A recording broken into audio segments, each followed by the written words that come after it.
We are back here again with another lore video for Warhammer 40k. This time it's by WesHammer. We're gonna check out the Adeptus Custodes, which I've been waiting to get into because they look elite.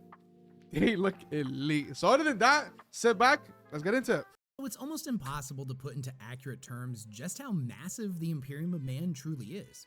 Now, it's said that it controls around 1 million worlds, and the amount of human souls that owe their allegiance to the God Emperor in one form or another is seemingly uncountable. Now, amongst the companions of individuals, there exists a pretty exotic menagerie of different warrior cults, factions honed in the fires of war, each delivering a style of death and destruction.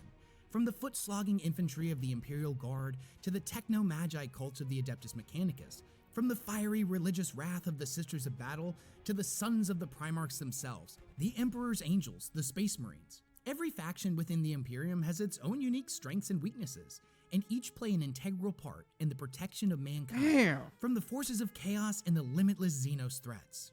But what if I was to tell you that there existed a faction that made them all look like children playing soldiers by comparison? Really? One that seemingly had the no business. That these dudes were warriors literally crafted by the hands of God himself. The now, Custodes? What if I was to tell you that there existed a cast of literally perfect soldiers that excelled in just about everything? That they had no equal in combat and were masters of not just every form of warfare, but seemingly every academic pursuit as well. That they displayed unquestionable and unshakable loyalty, literally ingrained in them at the genetic level, and that each one was so perfect and powerful that their value could only be measured in entire worlds. And what if I was to tell you that this godlike army of anime main characters actually spent thousands of years sitting on their hands pretty much doing nothing? Now, what if I was to tell you that the greatest army mankind had ever seen, who had the best warriors and the aren't they considered like the Emperor's Guard? Spent all of their time guarding a corpse. Yeah. And for all of their multitudes, the greatest warriors that mankind had ever seen had failed in their single mission. The Royal Guard of God had allowed him to be mortally wounded, and that this failure brought upon them a shame so deep that we can't even begin to comprehend it. So great was their loss that they spent thousands of years mourning, and they sat idly by their father's corpse, guarding him even in his deathless state.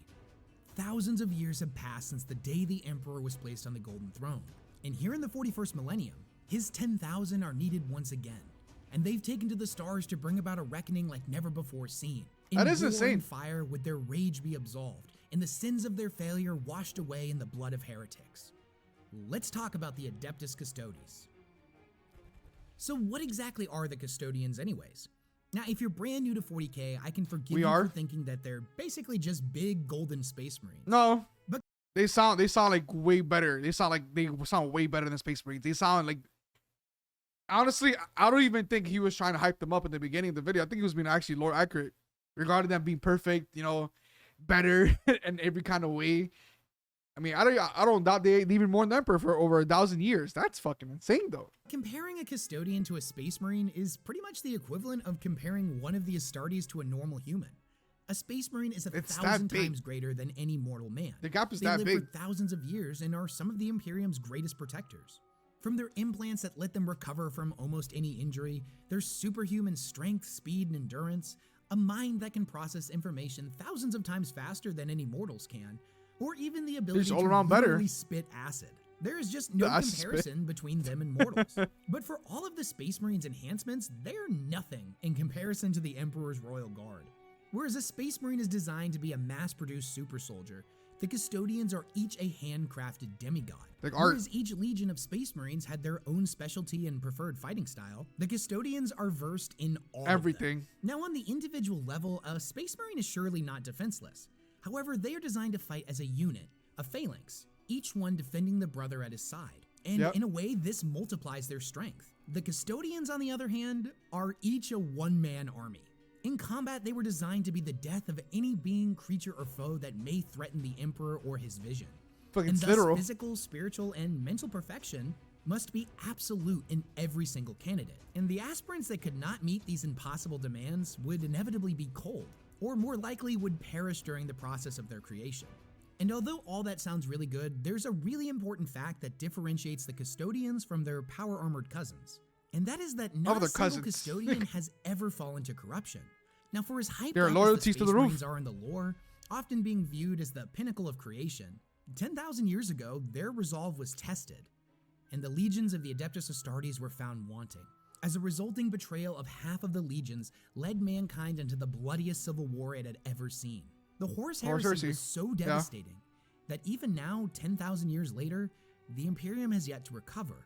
Worse yet, it has deviated so far from its intended design that it may not ever be possible to fully get back on track. It's never going to recover. Every single Stode is an absolute apex predator. And I know I made this comparison before, but I think it's pretty fitting.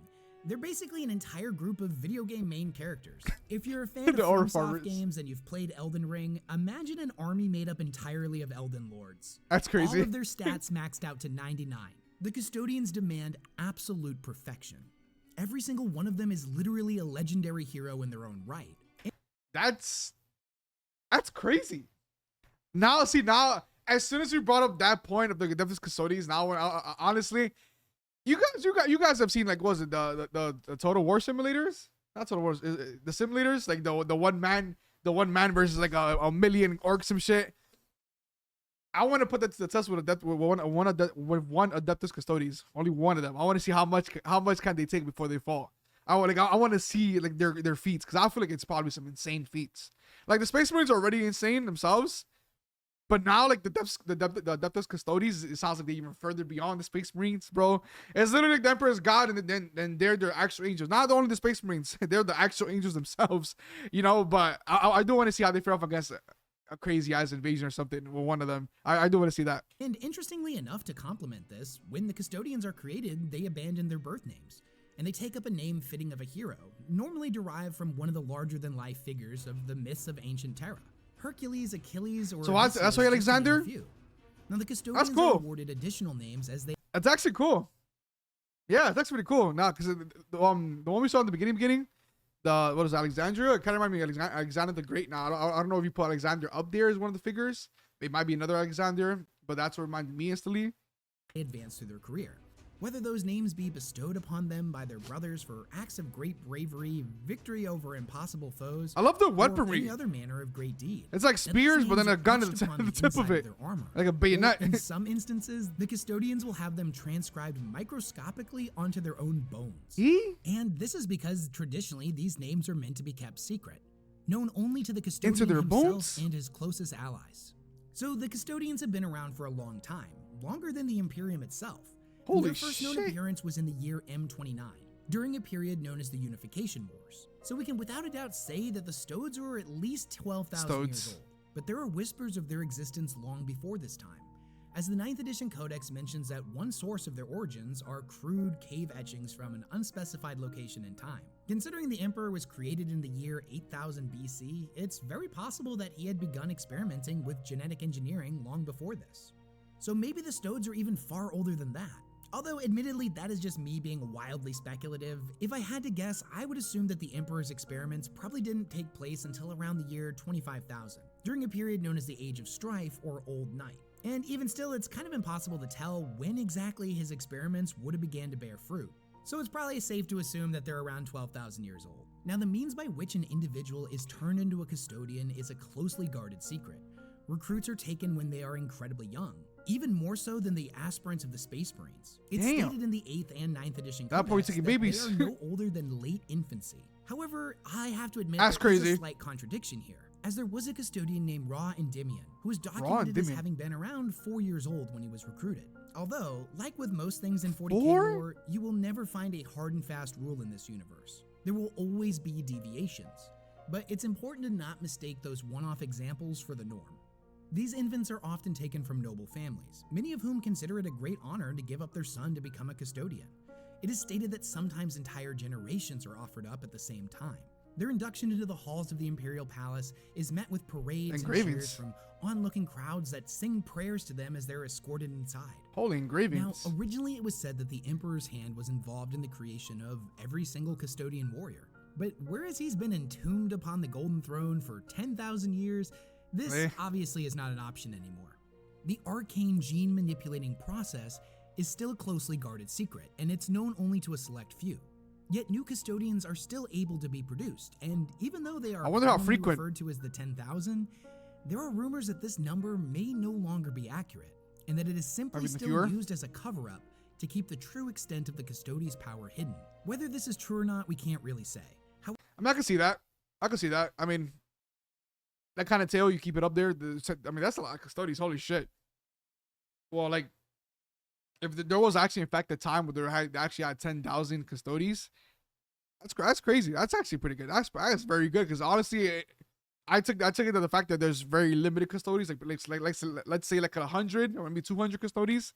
That's pretty much it. I thought it was a very, small group. Maybe is, because maybe the 10,000 now is a lie, to be, in order to not, that way you won't ruin not the image completely, because they're still a force to be reckoned with, but let's keep that on the wraps. However, it is apparent that the Emperor had a large collection of genetic engineers, biologists, and artificers under his employment, even when he used to be directly involved in their creation. Now, it's believed that the information used to create a new custodian has been passed down for thousands of years, and by all accounts, it's still pretty damn effective when it comes to producing new ones. Now, like with most keep on things in the cooking. Imperium, whether or not the individuals that are That's why everything is responsible for making code. the custodians of today actually know what they're doing, or they're just following a step-by-step guide written down on an ancient holy bar napkin. Who can say? Unfortunately, we as the audience also aren't really given too much information on it. I wonder if the It's quality meant of to be Custodes, super mysterious. I say the However, we same. do know a couple of things. Even such after as the that Emperor. Custodians aren't given any kind of implants like the Space Marines are. Anything they have within them that distinguishes them from mortal men is grown within them at a genetic level. And to bring a bunch of noble babies up to demigod level requires a complete breakdown and reforging of just about everything about them. Every single custodian must be the peak of physical and mental perfection. They must have a mind on par with God himself as to be his counselors. They must have the battle prowess and reflexes of a legendary hero, as to I be think the it's God so Emperor's hard. warrior executioners, wardens, and any other physical role they may require. I feel like because of that, I feel like there shouldn't be that much Custodes. It feels like, I mean, I guess it is easier. No, I can't even say that either, because they're infants. They're late infants. As as a 4-year going through this process, there's a lot of depth. There has to be a lot of wrongs. But like, I mean, I guess it is easier to kind of raise one up to be in the depths of Custodes. You literally forge him like a weapon to be one. I guess I don't want to say easier, because it's not. It's not easy. Like we've seen the process of. I mean, the process of Space Marine is completely different for a normal Space Marine, but even then, I feel like there shouldn't be that much. They must have innate talent in every conceivable subject and discipline. And to create such a perfect being is a monumental undertaking for any scientist assigned to the project. It is such a strenuous and difficult undertaking that only the most accomplished of individuals are ever assigned to the task. And it is said that unlike the Space Marines, whose production is made to resemble an assembly line, the process for creating every single custodian is unique to the individual. The end result is a perfect specimen, unlike any that have ever existed. It's unique. They are immortal, incorruptible, and incredibly intelligent. To put it in the most simplest terms, They're perfect. if a Space Marine is 100 times greater than a normal man, then a Custodian is 100 times greater than even the best of the Space Marines. And That's oh yeah, just insane. as a quick side note, How about a battle even the axe? most powerful Custodian that ever lived, Constantine Valdor, Constantine doesn't even Valdor. begin to remotely come close to the God Emperor in either power or intellect. That's like trying to compare a molehill to Mount Everest. But anyways, I'm getting Man, off Purge is track. about that different. Above all else, the Custodians represent Pretty sure. I think we heard about. I think Constantine Valdor was in the Horus Heresy cinematic we watched. discipline incarnate. Their duty to the Emperor the only thing that matters to them. So much so that it is literally ingrained into their biology. That, and through a healthy dose of lifelong rigorous indoctrination and psycho-conditioning. The result of this combination is a sense of loyalty and Psycho-conditioning. obedience that is generated at a subconscious level. To question or doubt is literally impossible for them. They But can't. this is only where their training begins, as a custodian must be trained in every conceivable form of fighting and warfare, and not to mention pretty much everything else. The Damn. custodians are more than just warriors, they're scholars and philosophers. They're intelligent, they're not just doctors and meatheads. engineers. These guys basically have a PhD in every academic subject you can think of. They must be Yes. diplomats, politicians, generals, and council members. They must be able to fill pretty much any role that is required of them. Needless to flexible. say, a lot is asked of the custodians. But honestly, this makes a lot of sense, and it's for three major reasons. Well, there's a script and The then there's a first weapon. is that as the Emperor's bodyguards, they had to be the death of anything that could possibly threaten him. So they had to be ready for anything and to fight the strongest foes imaginable. The second is that they weren't just his bodyguards, they were his closest allies. They were his friends. He confided in them, trusted them, and conversed with them on a daily basis. Now, it is said that he knew every single one of them by name and on a personal level. I wouldn't be surprised. In the 41st millennium, the Emperor is considered to be a god by the majority of mankind. But even if he wasn't, it is clear that he is potentially the most powerful and intelligent individual that has ever existed. The intellect of a single human is but a drop of rain compared to the vast ocean of wisdom and knowledge the Emperor possessed. To be able to even hold a conversation with such a being, let alone offer him guidance and wisdom, requires an unbelievably capable mind. And this is definitely some personal bias seeping in here, but I think this is unbelievably badass. Like, to me, that's one of the coolest things about the Custodians. That they aren't just these crazy badass golden warriors, but they're smart, unbelievably wise and intelligent. Literally, they're perfect. They're literally perfect in all aspects. Like, they're not just like the perfect weapon. That's not even them. That's like scratching the surface on how deep these Custodians actually are. Because they're intelligent. They're intelligent, wise. They can fill in any role that needs to be taken in society themselves. They could be generals, leaders, presidents, anything they have. They're just a perfect being and everything. And they're loyal. You can't change them at all. Nothing, bro. They're perfect. And that's cool. Like the fact that, you know, some of them actually had conversations with the Emperor himself. They actually talked to him and versed to him. Like, and the fact that you consider, well, the Emperor is even above their levels. Because, yeah, you know, even our days, it depends on the person, obviously. But to have like a very intellectual conversation with somebody that's extremely intelligent, sometimes it's difficult. Because depending on your intellect themselves, like, you know, at that point, you just be sitting back and you just hearing them talk. But like to have an actual like engaging conversation with somebody at that level, it's very difficult. It is difficult, but like it's intriguing. It's very intriguing. So like the Custodians having a conversation with the Emperor must have been elite. I wonder what they would talk about. I wonder. I feel like it would be so philosophical. I wonder like what conversations they will actually have. They will have in general. So much so that they can give advice to God himself. Now, don't get me wrong. Everything else about them is super cool as well. And we'll definitely get into all their dope weapons and armor and stuff like that. But everything is gold. I'm blown away by how smart these dudes are. And speaking of intelligence, the Custodians are given information that would make a normal man descend into madness. They are trusted with the dark truths of the universe. Oh, shit. That are only known to the Emperor and a select few. The Custodians I wonder who the select few are. Than anyone else, with the exception of possibly Malcador. Even his own sons were kept at a distance and only told what he believed they needed to know. The relationship between the Emperor and the Custodians is complicated, just like pretty much every relationship he ever had. On one hand, the Custodians were basically tools, designed for a specific purpose in the Emperor's grand plans. But on the other, they were his closest confidants, friends, and basically an extension of himself. Now, even though the Emperor has been incapacitated for over 10,000 years, the Custodians still see themselves as being loyal only to him. And this is a very important distinction. Not to anybody else. They are not loyal to the Imperium like everyone else is. Only to the Emperor Emperor directly. directly. They don't even necessarily consider themselves part of the Imperium. In the novel The Emperor's Legion, there is a really interesting conversation between one of the High Lords of Terra and a Custodian named Valerian. The Custodian informs him that, quote, "We are not part of your Imperium.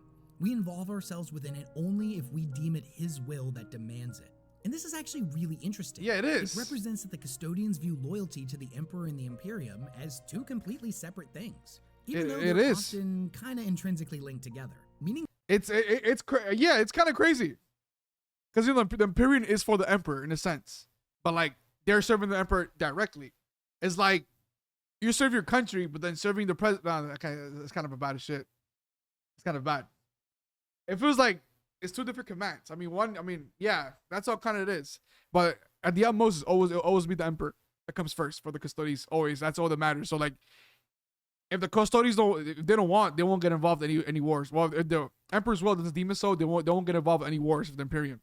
Nothing. As long as the Emperor's will doesn't will it, they're gonna sit back. That they're possibly further removed from the Imperium's hierarchical systems than even the Adeptus Mechanicus or the Inquisition. And speaking of comparing them with other factions, the Custodians actually have some pretty interesting views on Space Marines. You see, in the same novel, there is a scene where the Grey Knights show up on Terra to assist the Custodians after Cadia fell. Without getting into major details or spoilers on this book, there is a moment where the Custodian from before is watching the Grey Knights arrive. He ruminates on the differences between them, and his thoughts are pretty interesting. He acknowledges that they're both creations of the Emperor, The Grey Knights more Yes, than the any text other on his legion, armor. as they were made using the Emperor's gene seed. And although there is an Really? ocean of differences between them, separated by thousands of years of history, culture, and purpose, he notes that there's a lot of similarities as well. For example, they're both experts in killing demons. And Of for course. all intents and purposes, they're both immune to corruption. The Grey Knights and the Custodians both also control We gotta dive massive into Grey Knights. repositories of demonic lore. The Custodians with their Tower of Hegemon, and the Grey Knights Librarium on Titan. And at their very core, they are both fundamental elements in the great battle against the archenemy. Yet despite all their similarities, they're still incredibly different. For one, Valerian admits that the 10,000 are not an army.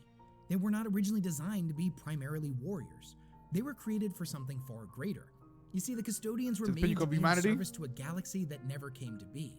The Emperor's dream of a perfect utopia, his Imperium, went up in smoke the day that the Chaos Traders Horus arrived Heresy. on Terra.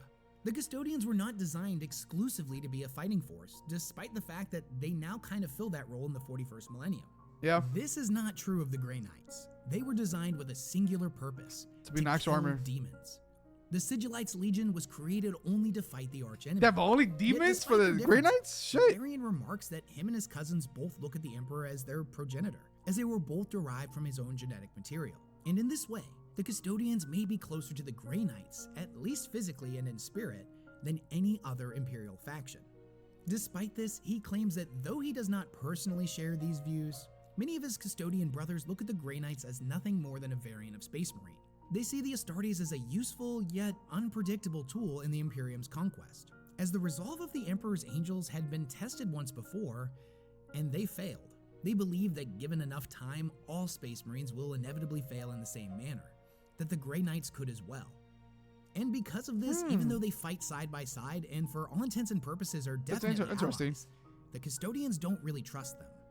And considering what happened with the Horus Heresy and what's happening now with Abaddon's 13th Black Crusade, I mean, can you blame them? Not sure what that is, But but anyways, that's we'll dive enough into about it. Space Marines. This is supposed to be a Custodes video. So let's talk about some It's of a, their it's a Imperial cool take. duties. I mean, we don't know much about the Grey Potentially Knights. One of the most important at duties all. of the Custodian is guarding the Emperor himself. And I can kind of understand why, Really? considering that they're literally known as his bodyguards. Now, the individuals that are assigned to such a task are known as the Companions. There's about 300 of them at any given time, each one having been Companions. hand-selected by the Captain General himself. To be one of the Companions is potentially the greatest honor a Custodian can achieve. These individuals stand by the Emperor's side within the Imperial Palace for insanely long periods of time. Forever. They're given no food, no rest, and I'm convinced these guys don't even blink. They don't The need it. entire They're just time there, they are statues. primed and ready to spring into action at any moment, with no hesitation. One I mean, such they're literally custodian built that was different. assigned to this task Literally. was named Astron Kalos, and Astron he Kalos. served in such a manner for an entire century before being finally rotated out. And even if Damn! a custodian doesn't manage to last this long, switching places with one of their brothers isn't considered dishonorable. It's just them being practical. If a custodian falls below 100% perfection, even just to like 99.9%, Gotta get then rotated that out. means they're not operating at the astronomical performance levels demanded of the Companions, and they must take time to recover. The Custodians are That is absurd. That is absurd and insane, but that's it. That's Custodes for you. Serving a century before being rotated out while being at peak 100% condition at all times, ready to strike whenever anything happens. That's a lot. That's a long. I mean, they live for a long time. So I guess time. I guess you perceive time differently when you live that long. But like to us, that's insane. That's crazy. But I love it. I love it. perfect in all ways, but they're not machines. They do eventually require rest and sustenance. All right, Within so that's the good. Imperial Palace, the Custodians They're not also going play nowhere. the role of the guardians and jailers of the vaults deep beneath it. These vaults contain the true horrors of the universe. It is here that the horrifyingly destructive relics of the dark age of technology are stored, hidden deep within the earth under metric You guys tons of have adamant relics, slab dark and iron relics. seals. Now, there isn't a source that tells us just how large these vaults are. But considering sounds that cool. the Imperial Palace is said to be the size of a small nation, we can assume that this underground labyrinth is pretty vast. Whether Has these to be. monstrous creations be that of mankind's design or unholy or even Xenos relics of Nobody immense knows and except terrible for them. power, the nature of such objects is a closely guarded secret. But it's not just terrifying relics and machines that are held here. The vaults also operate as a jail. Just listen to a couple of the names of the creatures and individuals that are held in these vaults. Ooh. Subject 11, One of the Fell, and It One That of the Fell. Craves. These are but 3 of thousands of horrific alien and demonic entities. So it's basically ominous. like the entire SCP Foundation is That's what underneath the Imperial Palace. That's what it sounds like. Yeah, it sounds like SCP. Subject 11. It's crazy. I'm like, damn. If it was somebody else, I mean, there's probably beings that you can't even kill, or beings that you go to try to study. Yeah. It is. I mean, even that, because if you kill, they go into the warp, but that's a whole different shit. That just learning about some of these things could cause a non-augmented human to lose their mind and descend into madness. Patrolling such a place is to be constantly in a sense of dread and foreboding. In a black hole. The containers and cells here are completely dark, so no one can see inside them, and no sound can escape. But even still, the ominous presence of this place is absolutely overwhelming. Knowing what's down there, there, the darkest and most horrifying things in the entire galaxy gathered into a single place. If me or you were to try to walk around in there, our brains would probably melt out of our ears. We die. But to the Custodes that watch over it, it is their sacred duty to make sure these things never again see the light of day. Now, the custodians that are assigned to this duty are part of a shield host known as the Shadow Keepers. It is them and them alone that have access to the vaults and have buried deep in their subconscious. I wonder if anybody's broken out and warding sigils. And although they technically have the power to open them, they know this knowledge can never be utilized. That this can never happen, as it would be the death of mankind and potentially the galaxy as a whole. And I don't think these dudes get nearly enough credit, as the companions are often heralded as the greatest of all custodians, as they are permitted to stand guard by the Emperor's side. I mean, I guess in a sense they are the pillars. Yeah, I guess in a sense they are the pillar of the galaxy. That line is actually wild. The fact that if whatever's down there escapes is that it can lead to the end of the galaxy. In a world as vast as Warhammer and as insane as Warhammer is, not a small break, but like, you know, that kind of prison escape leading to that much damage is holy shit. This is holy shit. But those dudes are constantly bathed in his holy light. The Stodes that are down here, they have to stand unflinching for decades at a time, surrounded by a literal aura of dread and misery. Although admittedly, to be fair, standing in the presence of the Emperor for an extended period of time is by all accounts just as intense, but kind of on the opposite end of the spectrum. So maybe both jobs just suck equally. They do sound bad. If being in here for a minute would cause a human to go mad, imagine these guys can stand perfectly still, never wavering, for centuries 50 or 60 years without even blinking. That's ridiculously impressive. It is a true demonstration of their unbelievable mental fortitude. Yeah. But even they are not wholly unaffected by the experience. If one of the Shadow Keepers is rotated out of service, individuals that knew him before can immediately tell that they have been forever changed by the experience. That's they haunting. are far more alert, aggressive, and mistrusting of others. It is said they never speak of what they see down there, and thus it's difficult. And you don't for really see others anything to though. to them, even other custodians. I guess the Shield Host has more custodian wardens than any other. These wardens are given access to truly ancient and esoteric custodian weaponry that is said to be an absolute last resort if one of these things was to break free. So these relics are undoubtedly powerful. So needless to say, the jobs the custodians have to do are pretty intense. So what type of training do they have to endure? Now, the custodians are always honing and perfecting their skills, and considering that they don't age and live impossibly long lives, they've gathered a pretty enormous amount of experience. Their training can take hundreds of different forms, such as the elaborately staged battles in the Hallucinarium, some of which can be the size of full-scale invasions of Terra. And they're not just in there for a few hours. Some of these staged campaigns was it like a simulation in their heads? Decades. So even though many of them have never left the Imperial Palace, they are prepared for just about anything they could possibly encounter. One of the most simulated battles custodians train is through these things known as the Blood Games. And this is where a single custodian will take the role of an invader or an assassin and attempt to breach the Imperial Palace. The ultimate goal is to reach the Golden Throne. Now, this is done to test the limits of the palace's defense systems. I mean, yes, I guess the custodians can enter in any way they see fit and at any time, and the other custodians must stop them. Not only is this an incredibly valuable experience and it's very good training session, but if the custodian is successful, it serves the additional purpose of exposing weaknesses in their defenses. Now, without getting into too much detail, it may actually have been the Primarch of the Alpha Legion, Alfarius, that started this tradition, as he was the first Primarch to be located and brought back to the Imperial Palace. For those who don't know, the Alpha Legion are probably my favorite legions. They're probably my favorite legion. Alfarius. But yeah, that's just the Blood Games, damn. That's wild. I'll actually see that in action. The fact that you guys had to go against the custodians and everybody, the whole Imperial Palace needs to go against one custodian to stop them from hitting the Golden Gate. That's cool. but yeah, it is. It's very beneficial as well. Because I do wonder. I know. Oh, it's been years since the Emperor's been up, and it's been years since he's crafted a custodian. I wonder if the quality of the custodians are still the same compared to how it was before while he was doing them themselves. I wonder, like, has the quality of the custodians dropped? The custodians dropped, or even got better? You know, I mean, it's kind of hard because they're perfect. Once you create perfection, you manage to completely duplicate it again and again and again. I guess there is no wavering in quality when they need to be 100% perfect. So I guess that is a dumb question to have. His existence, however, was kept secret from everyone but the Emperor and Malcador. At one point, Alfarius had left and tried to re-infiltrate the palace. He made it all the way to the Golden Throne and set himself up in a sniper position, ready to assassinate the Emperor. Now, he definitely wasn't going to actually kill him, he was trying to prove a point. But Constantine Valdor, the acting Captain General of the Custodians of that era, and one of the most badass dudes who ever lived, discovered him and launched himself up into the rafters after him. Shit. It was up there that Alfarius and Valdor engaged in a brutal and fast-paced melee battle. Alfarius barely even able to hold back the relentless and lightning-fast strikes of the Captain General. I gotta see that. Incarnate. Eventually, their battle spilled out onto the roof, and Alfarius surrendered. He told Valdor of the purpose of his infiltration, and revealed that if he wanted to kill the Emperor, he could have already done it, as along the way he had hijacked all of the missile and anti-air systems on the Imperial Palace. Damn, Alfarius! Could have blown the Emperor's plane out of the sky. Meanwhile, during this entire conversation, Valdor has a crackling guardian spear at Alfarius' throat. This entire event took place in Alfarius' Primarch novel, so you can check that out if you want to know more about it. Now, when it comes to actual war, I want to see that. Custodians are more prepared than pretty much any other faction.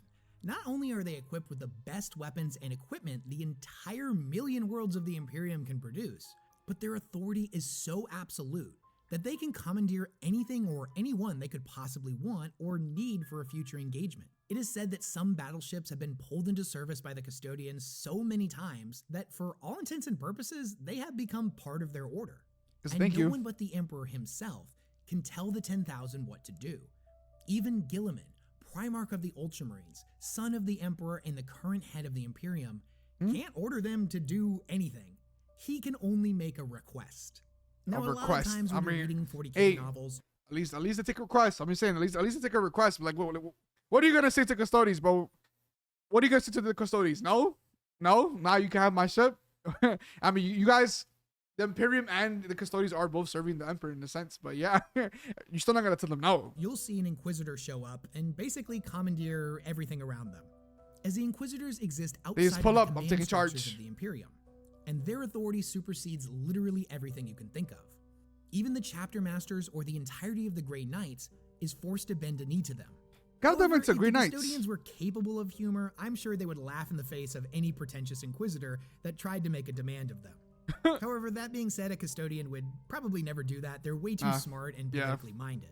A Custodian would never directly antagonize an ally, even if they were being arrogant or particularly unreasonable.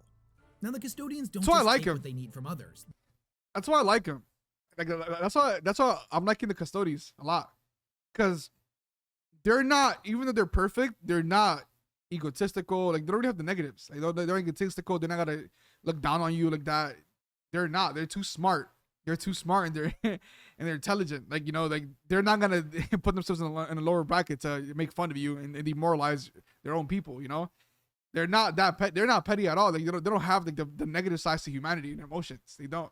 They have plenty of their own ships as well. That's why I'm very intrigued. And this is because sometimes a threat are they painted in gold so fast and unexpectedly that they would have no time to commandeer any other vessels. So they do have a fleet of their own that's mostly made out of Falchion-class battleships. Falchion. Now, when it comes to the organization of the Custodians into a fighting force, there's two particular examples that show up a lot. You have what are known as shield companies and a shield host. A shield company is basically what happens when a bunch of Custodians are drawn together for a particular type of engagement. The shield captain normally determines what type of units will be critical in the upcoming battle. The shield captain may choose to bring a whole bunch of Terminators if they're going to be doing boarding actions. Or the shield captain may utilize a whole bunch of Dawn Eagle jet bikes if they're going to be fighting on an open battlefield and speed is going to be critically important. There are literally hundreds of different combinations of the multitude of different units the Custodians have access to. So needless to say, there's lots of different types of shield companies that could potentially be made. Now, the major thing about them is they're not a permanent fighting force. and will often be dissolved after whatever engagement they were designed for has ended. However, the shield captain can always call upon those individuals once again to reform the same shield company.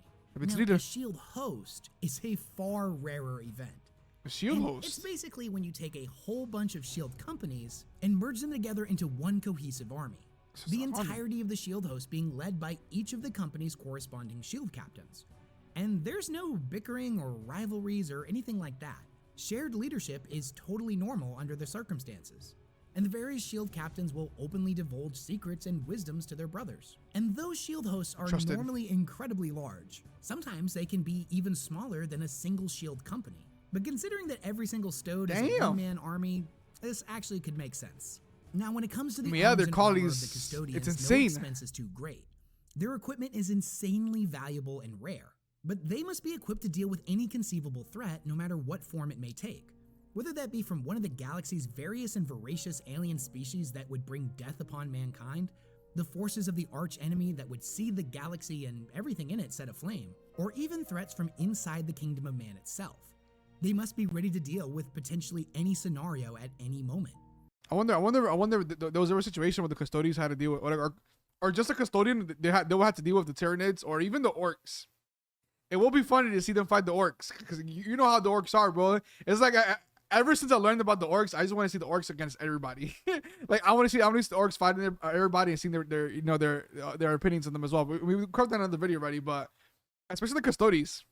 So needless to say, they're given access to some pretty badass stuff. And they're all gold. Golden armor is crafted from a material known as auramite. This is an incredibly rare material that is far denser and more protective than ceramite, the material that the Space Marines power armor is made from. Ceramite, yeah. For context, it's literally the same stuff the God Emperor's personal suit of armor was crafted from. With the exception of Rogel Dorn, I don't even think the Primarch suits are made out of material this valuable. Damn, even the Primarchs. Every single custodian has a suit of armor that's better than that of the Primarchs? It sounds like it. I'm curious on this one, and I don't actually know the answer. I've tried to research it. I've looked it up a whole bunch of times. But I haven't found an answer. So if you know the answer to this, let me know in the comments. That's why it's always gold. Now, the senses of a custodian are heightened to absolutely obscene levels, but they're elevated even higher by an incredibly advanced sensory system that is built into every suit of armor. These sensors constantly scan everything around them and can alert them to even the most subtle of changes. And they can absorb all the information on the go. Dust that's moving a little weird several yards away from them. This makes it basically impossible to sneak up on a custodian. Calculate it entirely. They're also equipped with powerful refractor field generators that offer them even further protection and can allow them to tank anti-vehicle rounds like it's damn. Just like the custodian himself, his armor is a work of art that is handcrafted and tailored to the individual. I gotta see the Custodes in action. Even the Space Marines don't have access to something like this, as again, they and their equipment are meant to be mass-produced and replaced. The loss of a Space Marine and his gear, from the Imperium's macro point of view, is expected and anticipated. But not for the Custodes. The same is not true of a custodian. Everything about them and the equipment they use is valuable. One of a kind. Now, the weapons the Stodes bring to battle are unbelievably valuable and expertly crafted to a ludicrous degree. And these weapons are not just crafted by a single master, but entire generations of such people. Their entire lives and bloodlines dedicated only to the production of Custodes weapons. The lineage of these artisans dates back thousands of years. Yeah, it's so much more honor with weaponry as well. Mechanicus, whose entire purpose was to produce a single working piece, a single gear or component for a spear or a sword. In that sense, each of these blades is a accumulation of multiple generations of knowledge and expertise.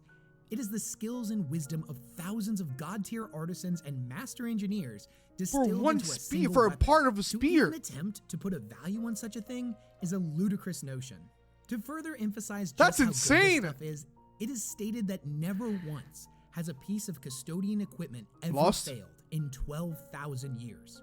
They must be as perfect in every conceivable way as their wielders. This goes for their arms and armor, Dawn Eagle jet bikes, Land Raiders, and every other piece of equipment in their armory. And when it comes to actual combat, the Custodians fight like no other force in the Imperium. Instead of operating in tight-knit unit formations, they fight like a group of individual heroes. So whereas the Guard or the Space Marines will utilize disciplined battalions and fighting formations in order to multiply their strengths, every single one of the Custodians is basically an OP main character. Whereas a single Space Marine may be able to meet their equivalent in battle on open terms, 10 of them working in a phalanx formation may be able to take hundreds of such individuals.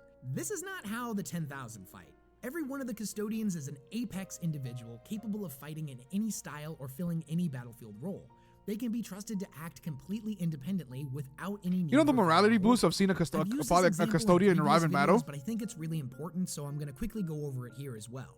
In the novel The First Heretic, the character Argel Tall of the Wordbearers Legion, first of the Gal Warback, remarks that whereas the Space Marines are like a pack of wolves, fundamentally designed to operate in formation with each other, the Custodians are lions, each an apex predator in their own right. They can switch tactics and fighting styles in less than a heartbeat, at a subconscious level, always fighting in the most optimum use of their skills at any given moment. This means a squad of Custodians is unbelievably flexible, and does not need to waste time or reaction speed in communicating his goals or intentions. On a subconscious level, they each fight at the absolute peak performance in any given moment. Now, this isn't to say they don't utilize leadership, as Custodian military detachments are often led by what is known as a shield captain, potentially the most visible form of authority within the ranks of the Custodians. Watching them fight that's what I was has curious got to about. be absolutely breathtaking, as they can each cut down It's like, how do you hundreds of lead? enemies in a whirling bloodbath of blade and bolter fire. They don't think, they don't hesitate, they just act. There's another really interesting scene in the Like I was wondering how the hell do you command? If you've been a shield captain, how do you command and order an army of Custodes that they know what they're doing already? They know what they're doing. They're capable of doing what cooking on themselves. They like how the hell do you order them around anyways? It's like I am here. I'm the leader of this group project of a bunch of smart ass, intelligent, the most intelligent human beings on earth, and they're handling their project on their own. It's like I'm there. Like, what am I gonna do? Emperor's Legion novel, where the Custodians are fighting off a whole bunch of demons that have attempted to invade Terra. As the battle draws to its close, the demons retreat, as they have begun to dematerialize. The Custodian that was fighting them is completely stone-faced and emotionless. He watches the enemies run away, and he has this moment where he's experiencing a feeling that, in his many centuries of service, he's never felt before. He doesn't exactly know how to describe it, but it's like the enemy retreating has robbed him of something. Something very important to him, but he can't quite make sense of it. He theorizes that he wasn't done. He wanted more. He was not ready to stop killing. But this isn't how the Custodians think. They don't really feel emotions like this, and they don't want you don't have to perceive their emotions to serve. So even for him and his limitless intelligence, he's utterly confused by this. You don't know how to perceive it. Briefly about a moment in the Custodians' history that's a bunch of confusion for him. But as this video's already run pretty long, I'm not going to bog this video down by just listing off pretty much everything they've ever done, as I feel other creators have already done stuff like this and they've done it a lot better than I can. Instead, I'd like to leave you with a moment that to me is an incredibly important piece of their history that doesn't really get talked about nearly enough. And that is what happened between the Custodians and the Thunder Warriors. Now, no one knows when or how the Custodians came to be, but we do know that they've been around for an incredibly long time, having existed since before the Imperium. They came even before the Thunder Warriors, which were basically like proto-Space Marines. They got rid of them. The Thunder Warriors will eventually get their own video, but for right now, the major thing that you need to understand is why they're not around anymore. I'm pretty sure the Thunder Warriors got taken care of. Produced super soldiers. And unlike the Custodians, who were created to be perfect in every conceivable way, the Thunder Warriors basically took all of the worst elements of humanity and cranked them up to 11. They were unbelievably aggressive, and as time went on, they got exterminated. Became more and more difficult to control. Now, it is believed that they were an early attempt at cutting corners in gene forging, as producing something like a Custodian took an incredibly large amount of time. You gotta start somewhere. So the Emperor and his infant Imperium needed a way to produce soldiers much quicker. The problem was, the genetics of the Thunder Warriors would eventually begin to deteriorate over a certain amount of time, the risk of complications increasing with every year of service. There are some that say that this was not a mistake at all, that this was by the Emperor's design, that he saw the Thunder Warriors as useful tools for uniting the planet of Terra during the Unification Wars, but he had never intended for them to be the next step in the construction of the Imperium, and that they had simply run their course. Only the Emperor knows the truth, but maybe it was a combination of these factors. What we do know is that eventually the Emperor gave the order for the Thunder Warriors to be wiped out, and the Custodians obeyed. At the Battle of Mount Ararat, the Custodians obliterated all of them with no mercy and no emotion. Did you even know it was the Custodians that killed them? Every warrior present was cut down, and their eradication completely covered up. Now, there was a group of Thunder Warriors led by a proto-Primarch named Oshatan, who showed up at the Imperial Palace and demanded that Valdor and the Custodians answer for their crimes. And just a quick clarification here, although the term Primarch is used for a Thunder Warrior leader, There was no real difference between him and his battle brothers other than just experience. Anyways, what followed was a great standoff where neither side refused to back down, and a great battle inevitably broke out between them. There were far less custodians than the Thunder Warriors, so despite the Stodes' incredible skill, the Thunder Warriors may have stood a chance. However, this would inevitably serve as the first battle for the Thunder Warriors' replacements. Reinforcements came from behind, an army of them in black armor bearing only the symbol of a winged sword. These were the very first Space Marines, the First Legion, and would one day be known as the Dark Angels. Ooh, the Dark Angels. Together, Custodian and Space Marine fought the Thunder Warriors and ended their era permanently. And there's actually a pretty sad conversation that takes place with Valdor and Oshitan during this engagement, as these two are pretty much locked in conflict the entire time the battle is going on. Oshitan tells Valdor that he now sees that the Emperor saw him and his men as disposable, that everything and everyone that he created was disposable, that they were nothing but tools and the Emperor didn't even care about them or see them as people. He said this, however, wasn't true of the Custodians. Yeah, not them. He knew that they would outlive them because, unlike the Thunder Warriors, they were irreplaceable. That these Space Marines would fight for them now, but one day, when it was too late for them to see it coming, the Custodians would come for them as well, just as they had the Thunder Warriors. Valdor disagrees with him and says that him and the Custodians are disposable as well, that they are tools and that is their purpose. They should be used and disregarded when they're no longer needed.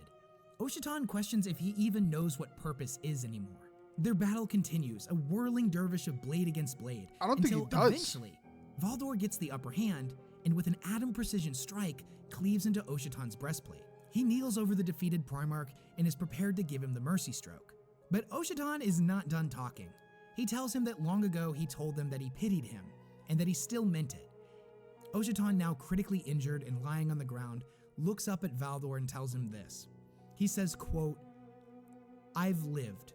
My life was short and painful, but by the 9 hells I lived. I'd rather have it that way than yours. No joy, no hate, no fear. Unbreakable without growth, immortal without passion. What more is left for you? What more can he take from you that he hasn't already?" It's in this moment that Valdor has a vision of a far-off time yet to come, thousands of years later, where the universe has descended into madness, the Imperium but a shell of its original design. He basically sees a vision of the 41st millennium, and even there, in the middle of it all, in the middle of chaos and the grim darkness of the far future, he's still unchanged. He's still cold and pure and steadfast, and he's unable to feel anything but the overwhelming pressure of eternal duty. Valdor plunges the knife into Oshitan's chest and ends the Primarch's suffering.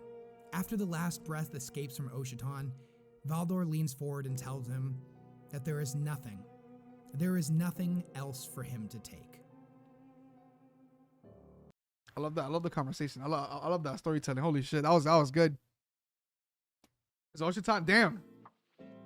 It's like trying to convince a brick wall that he's not a brick wall. Like, no, that's not the way to put it. Because like we get it, we understand what Oshitan said about him. You know, I've lived.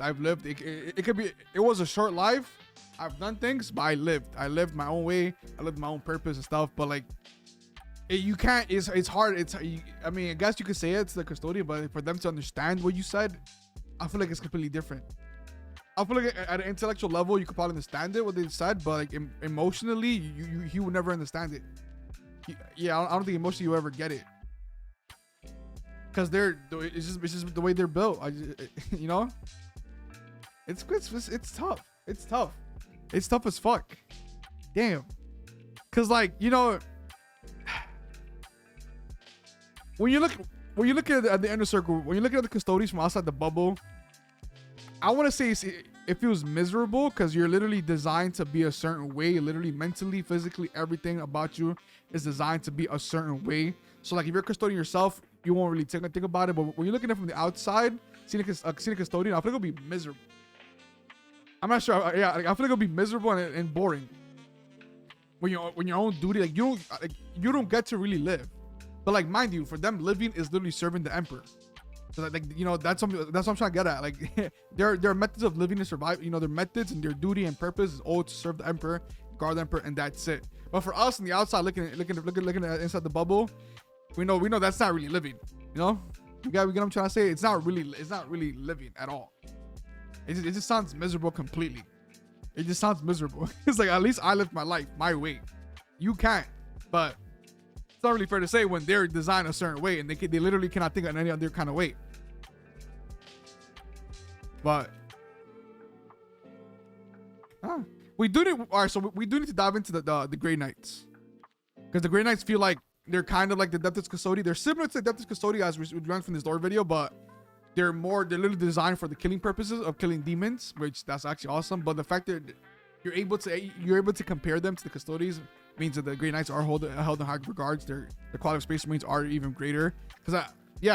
So we're definitely to check out the Grey Knights, which it's funny because I wanted to check out. I wanted to dive into Necrons next, because we haven't seen more Necrons on the cinematics that we've been watching, to kind of understand more about the Necrons. But now I want to see the Grey Knights. I want to dive into the Grey Knights, see what they're all about, what's their whole story and the creation as well. But damn, that's cool. You know, the Adeptus Custodes. We've seen them multiple times throughout some of the lore videos. They pop here and there because they're literally in gold armor. Their fashion, their armor is fucking amazing. It's just gold. Everything is gold. But then it's like, you know, they pop out instantly. You can see them instantly. It's like, does the reputation match the armor? And it definitely does. And it even excels it. The reputation excels it, and the creation excels everything of a Space Marines. The fact that there's a big ass, not division, but like there's a big gap in terms of everything between the Custodes, the quality of a Custodian, and the quality of a Custodian, and the quality of a Space Marine. Such a large margin is fucking insane. Because I thought, you know, maybe the Custodians would be the Custodes will be, you know, like honorable Space Marines that are just the legends of Space Marines. Like they're the top of the top tier Space Marines, old faction legions. And all the factions are the legions. Like I thought, you know, you could become a Custodian of Custodes after that. But no, they're literally created. They're created and carefully crafted as art. That's exactly how it feels like. Everything about them is carefully crafted to perfection. Their weaponry, their armor, everything. And it takes a long time. It takes a long time, but it's a bit perfection. So you need that utmost. It's literally perfect quality for everything. Even their armor. You know, it's that with the generations to make a weapon, or even a piece of armor, something. Going through generations is wild, but it's worth it in the end. Oh my god, it's worth it. You know, it's worth it. You'll take all that time. I mean, they're immortal, bro. They can live for as long as they want. So it's like, you know, like, they can take as long as they want with that kind of process. But it's also cool that we gotta learn more about the Imperial Palace as well, regarding the blood games. That's actually pretty cool. Alfarius fighting Costing Valdor, that's actually fire as well. Damn, I wish someone made a cinematic of that. That would be cool as fuck, you know?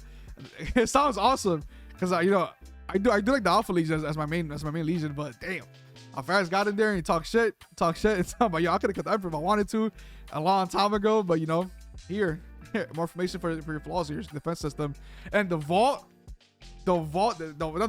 jail prison, everything they have under the Imperial Palace. The fact they have some crazy ass subjects, relics, anything that can destroy the galaxy is fucking incredible. The fact they even exist in this universe, it's not insane because it's Warhammer, but it's diabolical. It's diabolical. I just love it. I love it. Because then the Custodes are usually when you see the top of the top tier of creations, usually they either have an ego. There's always a negative to them, but I feel like Custodes don't have that. In terms of emotions, they don't really have emotions. I mean, they don't have emotions at all, so they can't really perceive them. So they don't have egos, none of that shit, none of that. You know, none of that. Which, you know, I appreciate. But one thing I really appreciate about them is that they're not meatheads. They're not meatheads at all. They are actually very intelligent, sophisticated, philosophers, everything. But like even then, I feel like I don't know, like. I need a piece from there's probably a book out there that probably has a conversation between the emperors or different custodians talking to each other. There has to be that, because I do want to see how other conversations will actually play out. A philosophical conversation. I feel like that'd be so fun to break down too. But damn, I love how everything is gold. But I'm impressed. I'm obviously really impressed. And there's a lot. I just want to put them in a situation and see how it plays out. That's one thing I love about watching Warhammer, because there's so much outrageous factions, creatures, species, anything out there, and it's like you want to put them against each other at all times. Because like the Custodes are regarded as they could cover over 100 Space Marines or over 1,000 Space Marines. They could replace them entirely. Only one of them. They're one-man army, so I want to see them, fight.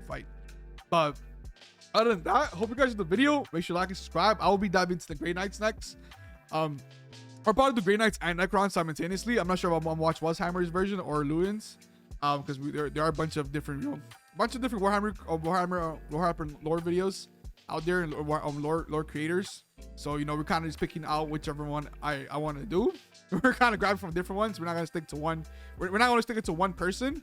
But again, check out WesHammer's. I'm pretty sure you guys are subscribed to WesHammer's channel. I'll be leaving the original video in the link in the description down below. You can go support him as well for the great video as well. And thank you guys for watching. Have a good one.